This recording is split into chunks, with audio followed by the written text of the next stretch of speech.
안녕하세요. 여러분들과 미나 이야기를 함께하고 있는 홍안이라고 합니다.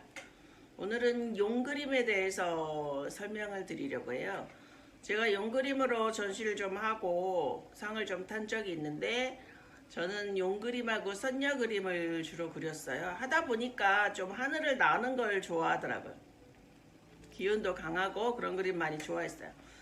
용 그림은 절에 가면 그 천정에 많이 그려 있고, 수원 행성 가면 이제 들어가는 진입로 그 큰 문 위에 용 두 마리가 아주 잘 그려져 있죠. 표현되어 있죠. 용은 실제 존재하는 동물은 아니에요. 황하에 살고 있는 커다란 악어를 중국인들이 보고 상상력을 동원해서 만든 상상력 속의 동물이라고 되어 있죠. 또 한 가지 실제로 존재하지 않는 그림 속에만 나타나는 동물이 또 뭐가 있죠? 봉황. 봉황은 죽씨를 먹고, 죽씨라면은 대나무에 꽃이 진 다음에 생기는 열매를 뜻하는데, 대나무 꽃이 뭐 천년에 한 번 핀다고 되어 있어요. 제가 남쪽 지방 출신이 아니라서 대나무 꽃을 본 적이 없는데 정말 그래요. 그리고 아주 상스러운 새이기 때문에 오동나무에만 깃든다고 되어 있어요. 그래서 봉황은 반드시 오동나무에 앉아있는 그런 모습으로 그림 속에 존재하죠. 예전에 우리 젊을 때 저 결혼할 때만 해도 예식장에 가면 봉황새 그림이 쫙 양쪽에 이렇게 내려와 있어요. 대통령 문양이라든지 뭐 그런 걸 상당히 우리가 고급스럽게 좋아하죠. 다시 용그림 설명으로 돌아올 거예요. 어디? 황하에 살고 있던 아주 커다란 악어를 형상화해서 그린 그림이다. 뭐 돼지코에 무슨 닭의 발톱에, 등에는 뭐 잉어의 비늘에, 뭐 사슴의 뿔에, 이런 형상의 여러 가지 조합을 해서 만든 동물로 굉장히 멋지게 그림으로 그려져 있는데, 용에는 종류가 있어요. 종류, 색깔마다 조금 볼 때마다 좀 다르네 이렇게 생각을 하셨을 것 같아요.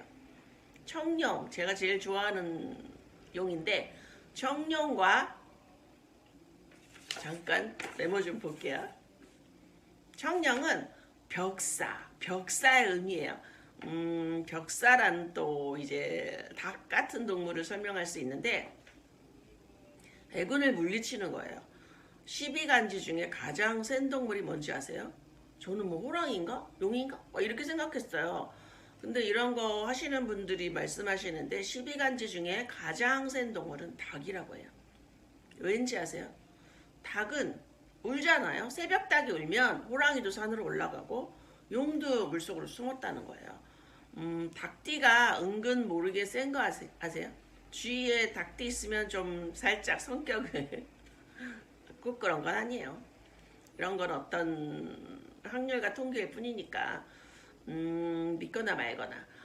용그림 청룡은 이제 벽사를 뜻해서 알군을 물리치고 좋은 일을 끌어들이는 그런 그림이라고 해요. 그리고 황룡은 뭘까? 임금을 뜻해요. 임금.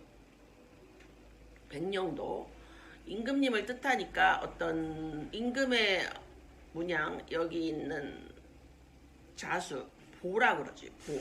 앞에부터 붙이고 어깨에도 양쪽에 붙이고 등에도 붙이는 그런 보에 황룡을 수놓아서 의복을 만들었죠. 그리고 흑룡, 검은색 용이 간혹 보여요. 검은색 용이 먹구름 속에서 막 이렇게 춤을 추는 듯한 그런 그림들이 보이는데, 흑룡은 뭘 뜻하냐면 비를 뜻해. 비. 예전에 가뭄이 들면 어떻게 해소책이 없잖아요.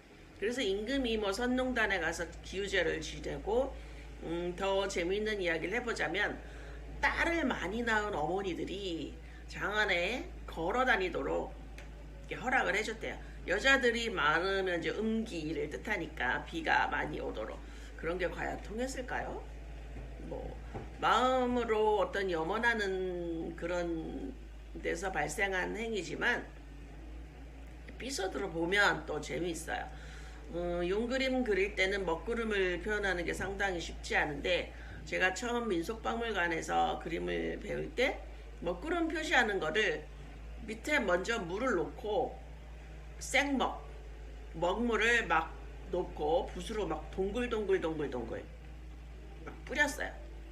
근데 먹물 그림은 나중에 좀 마르면 건조해지는 거 아세요? 그래서 건조해지면 한 두세 번 더 터치를 줬어요. 그랬더니 선생님이 먹물은 홍관이 씨처럼 이렇게 하면 돼야 이렇게 얘기하시고 더 이상 가르쳐 주시진 않으시더라고요. 다른 뭐 어떤 밑에 브라운 톤을 좀 깔아놓고 먹물을 그려도 참 멋지고요. 각자의 표현법이 다르겠지만 용 그림은 정말 그려놓고 나면 뿌듯하고 공모전용, 콘테스트용, 전시용으로 아주 좋았던 것 같아요. 또 다른 이야기로 찾아오겠습니다.